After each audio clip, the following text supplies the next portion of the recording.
অনামিকা দেবীর বৌমা রীতিকা বাজার থেকে এসে ডাইনিং টেবিলের উপরে ব্যাগ রাখে এবং জলের বোতল থেকে জল নিয়ে খেতে শুরু করে। তখন শাশুড়ি তাকে বলে, বৌমা, বাজারের ব্যাগ নিয়ে তুমি টেবিলের উপরে রেখে দিলে?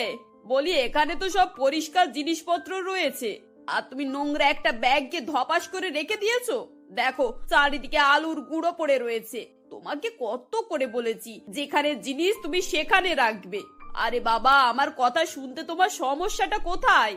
মা প্লিজ রাগ করবেন না, আমি সত্যি বলছি, আমি খুব টায়ার্ড হয়ে গেছি, তাই ব্যাগটা এনে এখানেই রেখে দিয়েছি। তাছাড়া আমি ভাবছিলাম একটু খাবার খেয়ে নেব, ডাইনিং টেবিলে তো সব রাখা আছে, খেতে খেতে একটু টমেটো কেটে নেব। তোমায় এখন খেতে খেতে টমেটো কাটতে হবে? আরে বাবা, শান্তি করে একটু খেয়ে নাও, তারপর রান্নাঘরে গিয়ে যত পারো টমেটো কাটো। কে বারণ করছে তোমায়? মা, ওভাবে কাজ করতে আমার ভালো লাগে না। আমার তো মনে হয় কাজ করতে হয় একেবারে হালকা মনে। এই ধরুন না, যদি একটু করে খাই আর একটু করে কাজ করি, তাহলে কাজটাকে কাজ বলেই মনে হবে। তাহলে কাজটাকে কাজ বলে মনেই হবে না, আনন্দের সঙ্গে করা যাবে। এজন্যই তো আমি প্রত্যেকটা কাজ মজা নিয়ে নিয়ে করি, যাতে করে আমার কাজটাকে কোনো রকমের চাপই না লাগে। এটা কোন রকমের কাজের ধরন বৌমা? প্রত্যেকটা কাজ মন দিয়ে করতে হয়। তুমি যদি একসঙ্গে 4টে কাজ নিয়ে বসো, তাহলে কোনো কাজেই মন দিতে পারবে না। তাই একটা একটা করে সব কাজ করতে হয়, বুঝলে?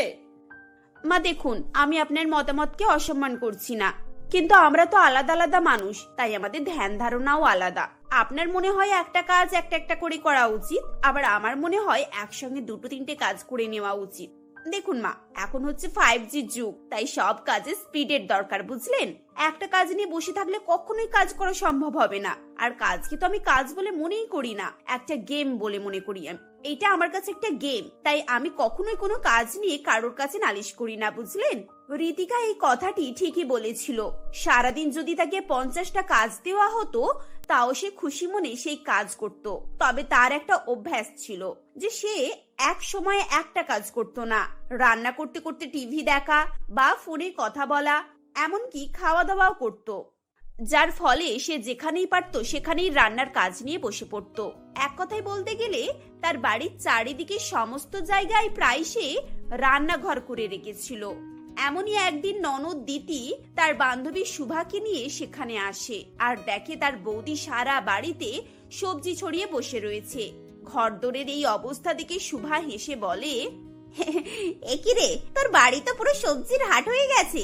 আমি যদি আগে জানতাম তাহলে বাজারের ব্যাগটা সঙ্গে করে আনতাম, এখান থেকেই বাজার করে বাড়ি নিয়ে চলে যেতাম।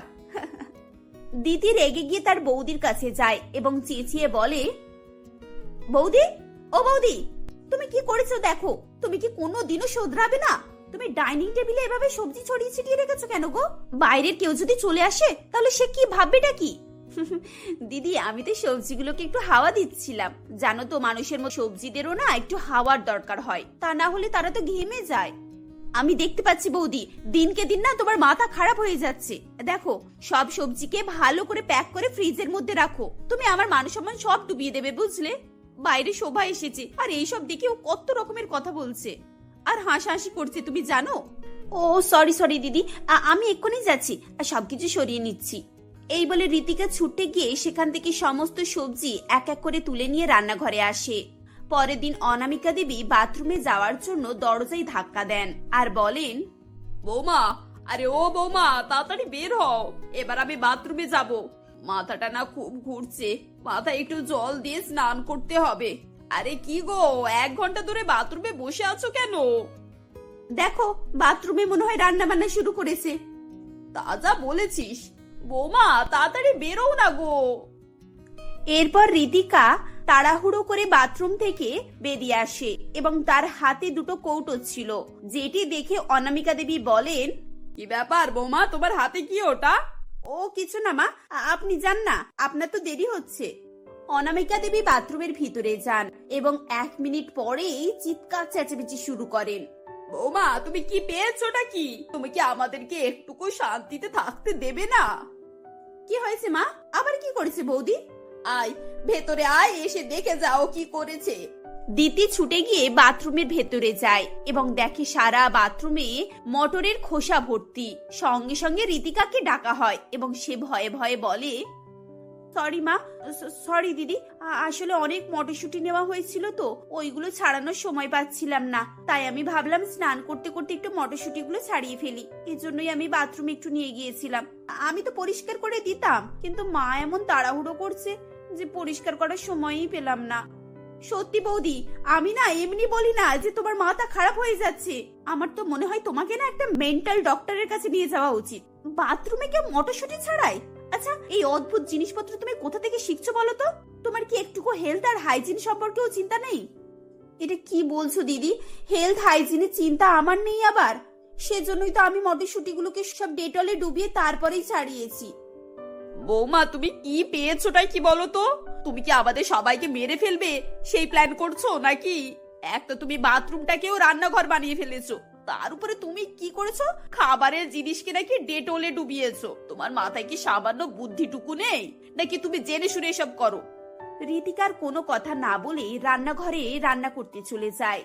এভাবেই বাড়ির সকলে তার এই অভ্যেসের কারণে খুবই কষ্টের মধ্যে দিন কাটায়। তাকে বলে বলেও শোধরানো যাচ্ছিল না। কিছুদিন পর ঋতিকার স্বামী সৌভিক তাকে বলে অফিস থেকে তার বন্ধু এবং তাদের স্ত্রীকে সে ইনভাইট করেছে, সেজন্য তাকে কিছু রান্না বান্না করতে হবে। তবে দিন ফাইনাল হয়নি, যে কোনো একটা দিন জানিয়ে দেবে। 3 দিন পর সৌভিক অনামিকাকে ফোন করে এবং তার বন্ধুদের আসার খবর দেয় এবং বাইরের কোনো খাবার নিয়ে যাবে নাকি জিজ্ঞাসা করে। আরে বাবা, তুমি একেবারে টেনশন ফ্রি থাকো, তুমি তো জানো আমি কত টেস্টি রান্না করি। তোমার বন্ধু আর তার বউকে না একেবারে আমি ইমপ্রেস করে ফেলবো। এইসব নিয়ে তোমাকে কোনো চাপ নিতে হবে না। আর তুমি বাচ্চাদের কথা বলছো, আমি তো বাচ্চাদের স্ন্যাক্সও করে ফেলবো, বাইরে থেকে কোনো খাবার আনার দরকারই নেই। এদিকে অনামিকা দেবী তার বৌমার কাছে এসে বলেন, বৌমা, তোমার ছোট পিসির শাশুড়ি আজ মারা গেছে, আমাদেরকে বেরোতে হবে। সৌভিক তো অফিসে আছে, ও যেতে পারবে না, আর বাড়ি ফাঁকা রেখেও যাওয়া যাবে না। এক কাজ করো, তুমি থেকে যাও, আমি আর দিদি গিয়ে দেখে আসছি। হ্যাঁ মা, আপনি নিশ্চিন্তে যান। তাছাড়া এরকম একটা খবর, বাড়ি থেকে কাউকে না কাউকে তো যেতেই হবে বলুন। হ্যাঁ, সেজন্যই তো আমরা যাচ্ছি। আচ্ছা বৌমা, তুমি এত সব সবজি বার করেছো কেন? আমরা তো চলে যাচ্ছি, তুমি একা থাকবে, একটা ডিম ভাজা বা একটা সবজি রান্না করলেই তো পারো। হ্যাঁ মা, সে তো হয়েই যেত, কিন্তু যদি আমি একা থাকতাম তবে না। আসলে আপনার ছেলের অফিস থেকে তার বন্ধু আর বন্ধুর ফ্যামিলি আসছে, সেজন্য আপনার ছেলে আমাকে রান্না বান্না করে রাখতে বলেছে। ও তাই নাকি? তাহলে তুমি তো আমাকে আগে বলতে পারতে বৌমা। এখন কি করবে বলো? তুমি তো একা এত কিছু সামলাতে পারবে তো? এতদিনে আপনি এটাও বুঝলেন না যে আমি একাই 25 জনের খাবার রান্না করতে পারি? সত্যি মা, আপনি দেখছি আমাকে একটুকু ভরসা করেন না। আচ্ছা ঠিক আছে, এখন আপনারা ভালো করে যান, আমি এদিকটা সবকিছু ম্যানেজ করে নেব। আর সব থেকে বড় কথা হলো আপনার ছেলে আমাকে এই একটু আগে ফোন করে বলছে, আগে থেকে একবার জানালে আমি আপনাদেরকে বলতাম নিশ্চয়ই। আচ্ছা ঠিক আছে ঠিক আছে, তুমি যখন বলছো আমি জানি তুমি সামলে নেবে। তবে হ্যাঁ, বাইরে থেকে লোকজন আসছে, একটা কথা ভালো করে মাথায় রাখবে, ঘর তো যেন পরিষ্কার পরিচ্ছন্ন হয়। তুমি যেভাবে জিনিসপত্র ছড়িয়ে ছাটিয়ে রাখো, ও সব দেখলে কিন্তু ওরা খারাপ ভাববে। দেখলেন তো মা, আপনি আমাকে কিন্তু একটুকু ভরসা করেন না। আমি মানছি আমি একটু ছড়িয়ে ছিটিয়ে কাজ করি, তা বলি কি লোকজনের সামনে আমি এরকম করব বলুন? এভাবেই কথাবার্তা বলার পর অনামিকা দেবী এবং দিতি চলে যায়। ঋতিকা নিশ্চিন্ত মনে তার কাজকর্ম শুরু করে। আরে আজকে তো একটা টিভিতে ভালো সিনেমা দিয়েছে, এক কাজ করি, বেডরুমে সবকিছু নিয়ে চলে যাই, সেখানে গিয়ে বসে বসে সিনেমা দেখবো আর রান্না করব। এমনিতেও বাড়িতে আজকে শাশুড়ি ননদ কেউই নেই, তাই আমি নিশ্চিন্তে সবকিছু করতে পারবো। কেউ চেঁচানোরও নেই আর কেউ কথা ধরারও নেই, তাই আজকে আমি আমার ঘরের মালিক। এইসব বলতে বলতে ঋতিকা রান্নাঘর থেকে একটু একটু করে জিনিসপত্র নিয়ে তার বেডরুমে নিয়ে যায়। মাইক্রোওভেন, ইন্ডাকশন, কুকার, মশলার জিনিসপত্র সমস্ত কিছু বেডরুমে সে ছড়িয়ে ছিটিয়ে রাখে এবং মাঝখানে ভালো করে বসে টিভি চালিয়ে দেয়। একদিক থেকে সে সবজি কাটে এবং আরেক দিক থেকে রান্না বান্না শুরু করে। এভাবেই 2 ঘন্টা পর সে বলে, আরে বাহ, আমি তো দেখলাম 2 ঘন্টায় আমার সব কাজ কমপ্লিট হয়ে গেছে। সিনেমাটাও খুব ভালোই ছিল, এখন শুধু পিৎজা আর বার্গারটা বানানো বাকি। এগুলো তৈরি করে রাখি, ওরা এলে গরম গরম মাইক্রোওভেনে দিয়ে বার করব, খেতে খুব ভালো লাগবে। খানিকক্ষণ পর ঘরের কলিং বেল বাজে এবং লোকজন আসে। সবাইকে বসিয়ে ঋতিকা বেডরুমে যায় এবং খাবার নিয়ে টেবিলে সাজাতে শুরু করে। এসব দেখে তার স্বামীর বন্ধুর ওয়াইফ রত্না একটু অবাক হয় আর বলে, আচ্ছা ঋতিকা, আমি যতদূর জানি এই সামনে যেটা দেখা যাচ্ছে এটাই তোমার কিচেন, কিন্তু তুমি বারবার ব্যাক সাইডে যাচ্ছ কেন? ওখানে কি আছে? ইয়ে মানে আসলে না না, ওদিকে একটা কিচেন আছে আর কি। আরে বাহ, তোমার তো ভাগ্য খুবই ভালো। মেয়েদের একটা কিচেনের স্বপ্ন হয়, আর তোমার বাড়িতে দুটো কিচেন। চলো তোমার ওই কিচেনটা একবার দেখে আসি। ওটা নিশ্চয়ই একেবারে মডিউলার কিচেন হবে। এবার ঋতিকা একটু ঝামেলায় পড়ে যায়। সে কি করবে না করবে কিছুই বুঝতে পারছিল না। সে রত্নাকে বোঝানোর চেষ্টা করে, কিন্তু রত্না জেদ ধরে থাকে যে সে তার বাড়ি ঘুরবে এবং রান্নাঘরগুলো দেখবে। এখন ঋতিকার আর কিছুই করার ছিল না। বাধ্য হয়ে রত্নাকে নিজের বেডরুমে নিয়ে যায়। পেছন পেছন স্বামীরাও যায় এবং বেডরুমের অবস্থা দেখে রত্না বলে, বাবা, তুমি এ কি করেছো নাকি? এটা তো তোমার বেডরুম। তুমি বিছানায় বসে বসে রান্না করেছো? ছি ছি ছি ছি, তুমি এত নোংরা। এরপর এক এক করে তারা সব জায়গায় ঘোরে এবং দেখে সারা বাড়িতে যেখানে সেখানে সবজি, হাঁড়ি, গ্যাস, ওভেন, ইন্ডাকশন সমস্ত কিছু রাখা আছে, যা দেখে তারা একেবারে নাক মুখ তুলে বলে, শোনো না, আমার না একদম খিদে নেই। আমি আজ আর খাবো না গো। বুঝতেই তো পারছো আমি এমনিতে একটু পরিষ্কার পরিচ্ছন্ন পছন্দ করি, কিন্তু এইসব দেখে আমার খিদে একেবারে উড়ে গেছে। এই বলে রত্না তার স্বামীকে নিয়ে সেখান থেকে চলে যায়। এই ঘটনার পর ঋতিকার স্বামী তার উপরে প্রচন্ড পরিমাণে রেগে যায় এবং তাকে অনেক উল্টোপাল্টা করে কথা বলে। সন্ধ্যাবেলা শাশুড়ি ও ননদ ফিরে এলে সেখানেও সে তার বইয়ের নামে অনেক নালিশ করে। সবাই মিলে ঋতিকাকে অনেক কথা শোনায়। এই ঘটনাটির পর ঋতিকাও তার ভুল বুঝতে পারে। এরপর থেকে সে আর কখনোই এভাবে বাড়িতে ছড়িয়ে ছিটিয়ে রান্না করত না এবং রান্নাঘর ছাড়া রান্নার জিনিসপত্র কখনোই সে বাইরে বের করত না, যার ফলে সবাই হাঁপ ছেড়ে বাঁচে এবং ঋতিকাও সবার সঙ্গে সুখে শান্তিতে ঘর সংসার করতে থাকে। ময়লাপুকুর গ্রামে রমেশ দর্জি খুবই নামকরা দর্জি ছিলেন। রমেশ তার মা শিউলি দেবী ও এক বোন মিথিলার সঙ্গেই বাস করত। কয়েক মাস আগে থেকেই রমেশের ঘটক নামটি চারিদিকে ছড়িয়ে পড়েছিল। এখন তাকে সকলেই ঘটক দর্জি বলেই চিনত। কিন্তু না তো সে কারোর বাড়ি যেত, আর নাইবা কারো ছেলে মেয়ের বিয়ের ঘটকালি করত। সে সাধারণ দর্জির মতোই বাড়িতে বসে দিনরাত সেলাইয়ের কাজ করত। এমনই একদিন, মাসিমা, রমেশ ঘটক বাড়িতে আছে? আমি ওনাকে আমার জামা সেলাই করানোর জন্য এসেছি। ওহ সরি, আমি রমেশ ঘটক বলছি কেন, উনি তো সম্পর্কে আমার দাদা হন। হ্যাঁ, তাহলে সবকিছু জেনে শুনে এরকম বলছিস কেন? আর শোন, ওকে কার বিয়ের ঘটকালি করতে দেখেছিস যে লোকের কথা শুনে সে রমেশ ঘটক বলছিস? মাসিমা, আপনি রেগে যাবেন না। আসলে এটা শুধু আমি একাই নয়, গ্রামের সকলেই বলে। কারণ এখন উনি গ্রামের যেসব কুমারী মেয়েদের জামা সেলাই করে দেন, সে একবার ওই জামা পরলে কয়েকদিনের মধ্যেই তার বিয়ে হয়ে যায়। আসলে সুনন্দা ঠিকই বলছিল। রমেশ সত্যি সত্যি যে কুমারী মেয়ের জামা সেলাই করে দিত, কয়েকদিনের মধ্যেই তার বিয়ে হয়ে যেত। আর এটা রমেশের বাড়ির কেউ না জানলেও গ্রামের সকলেরই মুখে মুখে ছিল। সুনন্দার মুখে এরকম কথা শুনে শিউলি দেবী তখন খুবই রেগে যায় ও সে বলে, এই সুনন্দা, আমার বাড়িতে এসে আর কখনো এরকম উলফাল কথা বলবি না। হ্যাঁ, মানছি আমার ছেলে ভালো দর্জি, কিন্তু ও কোনো জাদুকর নয়, বুঝেছিস? আমায় ক্ষমা করবেন মাসিমা, আসলে আমি জানতাম না যে এটা শুনে আপনি এত রেগে যাবেন। এখন প্লিজ আমায় রমেশদার কাছে যেতে দিন, কারণ আমার 30 বছর পার হয়ে গিয়েছে আর আমি বিয়ের জন্য অনেক আশা নিয়ে রমেশদার কাছে এসেছি। তারা যখন কথাবার্তা বলছিল ঠিক তখনই সেখানে রমেশ আসে। ও তখন সুনন্দাকে শিউলি দেবী কিছু বলার আগেই রমেশ তাকে তার সেলাই রুমের মধ্যে ডেকে নেয়। এটা শুনে সুনন্দা খুবই খুশি হয়ে যায় ও সে রমেশের সঙ্গে তার রুমের মধ্যে চলে যায় এবং কিছুক্ষণ পর সে হাসি মুখে সেখান থেকে বের হয়ে বাড়ি চলে যায়।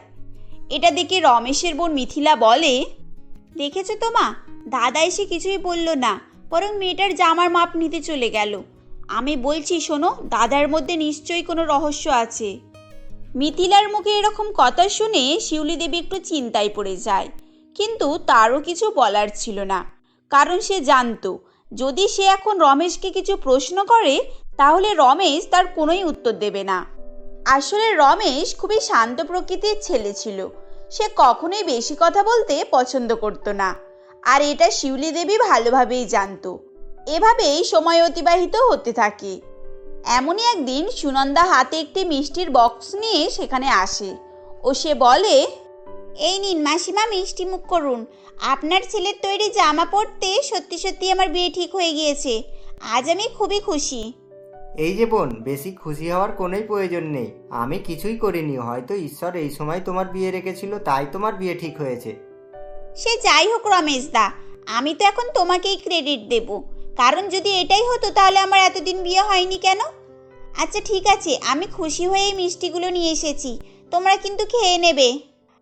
এই বলে সুনন্দা সেখান থেকে চলে যায় এবং সেদিন সুনন্দার কথা শুনে ওখানে উপস্থিত মিথিলা চিন্তায় পড়ে যায় ও সে মনে মনে ভাবে, হ্যাঁ ঠিকই তো, একে তো দেখতেও ভালো নয়, আর তাই এতদিন কেউ পছন্দও করছিল না। আজ এ দাদার তৈরি জামা পরতেই বিয়ে হয়ে গেল। আমার তো নিশ্চয়ই দাদার মধ্যে কোনো গন্ডগোল আছে বলে মনে হচ্ছে। এই যে মা, মিথিলা, তোমরা চুপ হয়ে গেলে যে? দেখো না, ও শুধু শুধু আমায় কী সব বলছে। আচ্ছা, তোমরা তো ভালো করেই জানো যে আমি সারাদিন বাড়িতে বসে সেলাইয়ের কাজ করি। এখন ওর বিয়ের ঘটকালি কখন করলাম আমি তো নিজেই ভেবে উঠতে পারছি না। হ্যাঁ ঠিক আছে, বুঝেছি। আচ্ছা তুই কি বলতো, দিনরাত ঘরের মধ্যে বসে বসে শুধু কাজই করিস। বলি সেলাইয়ের কাজে তো অনেক নোংরা হয়, ওগুলো পরিষ্কার করিস কখন? হ্যাঁ, এবারে আসল ব্যাপার জানা যাবে। আমি বরং গিয়ে দাদার রুম পরিষ্কার করি, ওখানে গেলে আমি নিশ্চয়ই কোনো রহস্য পাবো। মা তুমি ঠিকই বলেছ, আমি গিয়ে দাদার সেলাই রুম পরিষ্কার করে আসছি। না থাক, তার আর কোনোই প্রয়োজন নেই। আমি আমার রুম পরিষ্কার করে নেব। আর আমি বলেছি না যে আমার সেলাই রুমের মধ্যে কেউই ঢুকবি না? রমেশ সেদিন কথাটি জোর দিয়েই বলেছিল, আর ওই বাড়িতে রমেশের উপরে কথা বলার মতো কারোরই সাহস ছিল না, তাই তারা তখন কিছুই বলে না। এভাবেই আরও কয়েকদিন কেটে যায়। সময়ের সঙ্গে সঙ্গে রমেশ গ্রামের আরও মেয়ের বিয়ে দিতে থাকে, আর তাই মিথিলার ব্যাপারটি জানার আগ্রহ আরও বেড়ে যায়। এমনই একদিন মিথিলা কলেজে গিয়েছিল। তখন সে একাকী বসে মনে মনে ভাবে, আচ্ছা দাদা যদি সত্যি সত্যি কোনো জাদু জানে, তাহলে আমারই বা বিয়ে দিচ্ছে না কেন? এখন তো আমারও বয়স 25 পার হয়ে গিয়েছে, তাহলে কি দাদা আমার কথা একটুও ভাবে না? না, আমাকেই কিছু একটা করতে হবে। আরে মিথিলা, তুই এখানে বসে বসে কি ভাবছিস? আমি কখন থেকে কলেজে তোকে খুঁজছি। না কিছুই নয়, বল কি হয়েছে, আমায় খুঁজছিলিস কেন? আর বলিস না, আসলে তোর দাদার সঙ্গে দরকার ছিল।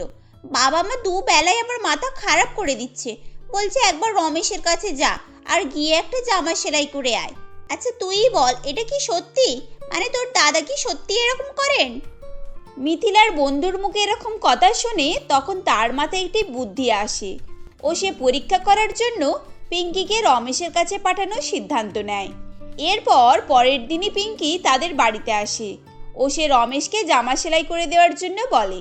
তখন না, এখন আমি কোনো মতেই পারবো না, আমার হাতে অনেক কাজ আছে। তুমি বরং কয়েক মাস পর আসো, তখন যদি আমার হাতে সময় থাকে তাহলে সেলাই করে দেবো। কিন্তু দাদা, ও আমার বন্ধু, আর আমি ওকে এখানে আসতে বলেছি, আর এখন তুমি না বলবে? এই মিথিলা, তুই চুপ কর, আমি বলছি। আসলে দাদা, আমি অনেক আশা নিয়েই তোমার কাছে এসেছি, তুমি প্লিজ না করো না। সকলেই আমায় বিয়ে করতে অস্বীকার করছে, এখন শেষমেশ তোমার উপরেই ভরসা। পিঙ্কির মুখে এরকম কথা শুনে রমেশ যেন খেয়ালে হারিয়ে যায় ও সে তখন পিঙ্কির জামার মাপ নিতে চলে যায়। এটা দেখে মিথিলার সন্দেহ দূর হয়ে যায় ও রমেশ যে সত্যি সত্যি সকলের বিয়ে করাচ্ছে এটা শিওর হয়ে যায়। মিথিলার ভাবনা অনুযায়ী কয়েকদিনের মধ্যেই পিঙ্কিরও বিয়ে হয়ে যায়। তখন মিথিলা মনে মনে ভাবে, না আমাকে আর বসে থাকলে চলবে না, আমি বরং আজই মুখ ঢেকে দাদার কাছে আসবো আর আমার বিয়ের জন্য বলবো। আর দাদা বাইরে চলে গেলে আমি লুকিয়ে লুকিয়ে এবার সেলাই রুমে ঢুকবো, তাহলে দাদা ওখানে কি করে বোঝা যাবে। এই ভেবে মিথিলা সেদিন রমেশ চলে গেলে তার সেলাই রুমের মধ্যে ঢোকে, কিন্তু সেখানে গিয়ে সে কিছুই দেখতে পায় না। সেখানে সেলাই রুমের মতোই একটি সেলাই মেশিন ছিল আর চারিদিকে ছড়িয়ে ছিটিয়ে বিভিন্ন রঙের সুতো পড়েছিল। এরপর টেবিলের উপরে রাখা একটি বড় রেজিস্টার বইয়ের উপরে তার চোখ পড়ে। তখন ওই তো, ওটাই মনে হচ্ছে জাদুর বই, আমি বরং গিয়ে একবার ওটা দেখি, তাহলেই রহস্যটা জানা যাবে। এই বলে মিথিলা বই খুলতে যাবে কি ঠিক তখনই সে ঘরের বাইরে রমেশের গলার আওয়াজ পায়। তাই আর দেরি না করে মিথিলা বাইরে বের হয়ে আসে। তখন আরে মিথিলা, তুই বাড়ির মধ্যেই ছিলিস? তাহলে আমি যে চেঁচিয়ে চেঁচিয়ে ডাকছিলাম তুই সাড়া দিচ্ছিলিস না কেন? আসলে দাদা আমি পড়ছিলাম, তাই শুনতে পাইনি। কি হয়েছে বলো? না তেমন কিছুই না, আসলে আমি কিছু বাজার করে নিয়ে এসেছি, এগুলো দেওয়ার জন্যই ডাকছিলাম। এই নে ধর, তাড়াতাড়ি রান্না কর, আমায় খাওয়ার পর আবার সেলাইয়ের কাজ করতে হবে, হাতে অনেক কাজ পড়ে আছে। হ্যাঁ দাদা, রান্না করছি, কিন্তু আজ যে আবারও আমার একটা বন্ধু আসবে, ওকে কত করে বললাম দাদা সময় নেই, তবুও শুনলো না। ওহ, তোরাও না আমায় জামা কাপড় সেলাই করিয়ে করিয়ে মারবি দেখছি। আচ্ছা ঠিক আছে, আজ বিকালে আসতে বল, কিন্তু এখন হয়তো পাবে না, সপ্তাহখানেক পর জামাটা পেতে পারে, আগেই আমি বলে দিলাম। রমেশ এভাবেই বলে মনে মনে বিড়বিড় করতে থাকে। ও সে সেখান থেকে চলে যায়। তখন মিথিলা মনে মনে ভাবে, হ্যাঁ এই তো এবারে কাজ হয়েছে, দাদা যদি সত্যি হয় তাহলে আমারও বিয়ে হয়ে যাবে, আর আমার সন্দেহ দূর হয়ে যাবে, তখন না হয় যা হয় দেখা যাবে, আগে বিয়েটা তো হোক। এরপর মিথিলা তার পরিকল্পনা অনুযায়ী সেদিনই মুখ ঢেকে রমেশের কাছে জামা সেলাই করাতে আসে এবং গলার আওয়াজ যাতে না চিনতে পারে তার জন্য আওয়াজও পরিবর্তন করে নেয়। এরপর রমেশ তার প্রয়োজনীয় তথ্য নিয়ে নেয় ও তাকে পরের সপ্তাহে জামা দেওয়ার তারিখ জানিয়ে দেয়। এভাবেই কয়েকদিন কেটে যায় ও শেষে জামা নেওয়ার তারিখ চলে আসে। তাই মিথিলা আবারও মুখ ঢেকে রমেশের কাছে যায় ও সে জামাটা নিয়ে সেখান থেকে চলে আসে। তখন সকলের কথা অনুযায়ী জামা পরা সেদিন রাতেই বিয়ের সম্বন্ধ আসে, আর আমার বন্ধু তো সেটাই বলছিল। এখন আমি বরং জামাটা পরি আর দেখি রাত পর্যন্ত কি হয়। এসবই মনে করে মিথিলা সেদিন জামাটি পরেছিল, কিন্তু সকাল থেকে রাত পর্যন্ত অপেক্ষা করেও সে কোনো কিছুই দেখতে পায় না। কিন্তু পরের দিন সকালে মিথিলার কাছে তার মাসির মেয়ের কল আসে। তখন, হ্যাঁ বল নন্দিনী, কি হয়েছে, এত সকালে কল করলি যে? আর বলিস না, কাল রাতেই কল করব ভেবেছিলাম, কিন্তু ঝামেলার মধ্যে ছিলাম তাই ফোন করতে পারিনি। আসলে কি হয়েছে জানিস তো, কাল রাতে কয়েকটি পাগল আমাদের বাড়িতে এসেছিল আর বলছিল নন্দিনী নামের মেয়ের বিয়ের জন্য এসেছে। আচ্ছা তুই বল, আমার বিয়ে তো 1 বছর আগেই হয়ে গিয়েছে। নন্দিনী এভাবেই আগের দিন রাতের ঘটনা বলতে থাকি, যেটা শুনে মিথিলা চমকে ওঠে, কারণ সেদিন রাতে মিথিলার বাড়িতে যে বিয়ের সম্বন্ধ আসার কথা ছিল সেটি নন্দিনীর বাড়িতে এসেছিল, আর এটা মিথিলার ভুলের কারণেই হয়েছিল। কারণ মিথিলা তার দাদাকে তার আসল নাম না বলে তার মাসির মেয়ে নন্দিনীর নাম বলেছিল আর তাদের বাড়ির ঠিকানাও দিয়েছিল। এরপর মিথিলা কেঁদে ফেলে ও তার দাদার কাছে গিয়ে বলে, দাদা তুই আমায় ক্ষমা করে দে, আমি চিনতে পারিনি তোকে, তাই খুব বড় ভুল করে ফেলেছি। কি, তাহলে তুই অন্য মেসেজে আমার কাছে এসেছিলিস? তুই আমার সঙ্গে এত বড় প্রতারণা করেছিস? দেখেছো তো মা, তোমার মেয়ের কত বুদ্ধি হয়ে গিয়েছে, এখনও নিজের দাদাকে নিয়েই গোয়েন্দাগিরি করছে। রমেশ তার কথা শেষ করা মাত্রই শিউলি দেবী তার গালে একটি চড় মারে ও সে তখন বলে, ছি রমেশ ছি, তুই কিনা শেষে জাদু টোনা করে শিখেছিস, এসব করে তোর কি লাভ হয় শুনি? তুই কি দর্জির কাজ করলে আমাদের সংসার চলতো না? এই তুই নিজেকে কি ভেবেছিস? হ্যাঁ, তুই কি জানিস যে তুই পিঙ্কির জাদু করে বিয়ে দিয়েছিলিস, তার সংসারে ঝামেলা হচ্ছে? না মা, আসলে আমি কোনোই জাদু করিনি, আর নাই বা আমি কোনো জাদুকর। আমি সত্যি সত্যি একটা দর্জি, আমি শুধু লোকের জামা সেলাই করি, আর যাদের বিয়ে হয় সেটা তো আমার বন্ধু বিনয় দেয়। এই বলে রমেশ তখন সমস্ত ঘটনা বলতে থাকে। অনেকদিন আগের ঘটনা, যখন রমেশ প্রথম দর্জির কাজ শিখেছিল, কিন্তু সে নতুন হওয়ায় তার কাছে কেউই তাদের জামা কাপড় সেলাই করতে আসতো না। এমনই একদিন রমেশের বিনয়ের সঙ্গে দেখা হয়। তখন, কিরে বিনয়, তোর চোখ মুখ এরকম শুকনো হয়ে আছে কেন? তুই তো বিয়ের ঘটকালি করিস, তা তোর তো খুশিতে থাকা দরকার, তাই না? আর বলিস না ভাই রমেশ, বড়ই চিন্তায় আছি, মাসের পর মাস কেটে যাচ্ছে, একটাও বিয়ে দিতে পারছি না। এখন কি লোকের বাড়িতে গিয়ে গিয়ে বলবো নাকি যে তোমাদের ছেলে মেয়েদের বিয়ে দাও? হে হে, তা বাদ দে আমার কথা, তোর কাজ কাম কেমন চলছে বল। আর বলিস না ভাই, আমারও কাজে মন্দা, এদিকে তুই বিয়ে দেওয়ার জন্য ছেলে পাচ্ছিস না, আর ওদিকে আমার কাছে মেয়েরা এসে শুধু বিয়ের আলোচনা করে। রমেশের কথা শুনে বিনয়ের মাথায় একটি বুদ্ধি আসে ও সে তখন রমেশকে এক অভিনব পরিকল্পনার কথা জানায়, যেটাতে তাদের দুজনেরই লাভ ছিল। এদিকে রমেশ মেয়েদের কেমন পছন্দ, বয়স ইত্যাদির খোঁজ খবর নিয়ে নিত, আর সে বিনয়কে এ ব্যাপারে খবর দিয়ে দিত। বিনয়ের হাতে ছেলের খোঁজ থাকায় সে বাকি কাজগুলো করে দিত, আর এভাবেই রমেশের পরিচিতি বাড়তে থাকে এবং তাদের দুজনেরই লাভ হতে থাকে। রমেশ তার সমস্ত ঘটনা বলার পর বলে, এখন তুমিই বলো মা, আমি কি কোনো ভুল কাজ করেছি? হ্যাঁ মানছি আমার পদ্ধতি আলাদা, কিন্তু এতে করে আমি কারোরই কোনো ক্ষতি করিনি, বরং কুমারী মেয়েদের বিয়ে দিয়ে তাদের বাবা মায়ের উপকারই করেছি। আর মা, সব সময় ভালো কাজ করলেই পরিচিতি পাওয়া যায় না, মাঝে মাঝে এক্সট্রা বুদ্ধিও লাগাতে হয়। হ্যাঁ বাবা, আমি তোর কথা বুঝতে পেরেছি, কিন্তু যখন তোর বন্ধুর হাতে এত সম্পর্ক আছে তাহলে দেখে শুনে মিথিলারও একটা বিয়ে দিয়ে দে। দেখতেই তো পেলি, ও বিয়ে করার জন্য পোশাক পাল্টে তোর কাছে গেল। হ্যাঁ মা, ও যদি পাগলির মতো এরকম করে, আমি তো ওর জন্যও দেখাশোনা করছি, শুধু একটা ভালো সম্পর্কের অপেক্ষায় ছিলাম। এখন সম্পর্ক দেখা হয়ে গিয়েছে, তুমি দেখবে মা, আমি সামনের মাসেই মিথিলার বিয়ে দিয়ে দেবো। হে হে। সেদিন রমেশের কথা শুনে মিথিলাও খুব খুশি হয়ে যায়। ও রমেশ তার কথা অনুযায়ী মিথিলার বিয়ে ধুমধাম করেই দিয়েছিল। বিয়ের পর মিথিলা তার শ্বশুরবাড়িতে আনন্দের সঙ্গেই বাস করতে থাকে, আর এভাবেই তারা সকলে মিলে সুখে শান্তিতে বাস করত।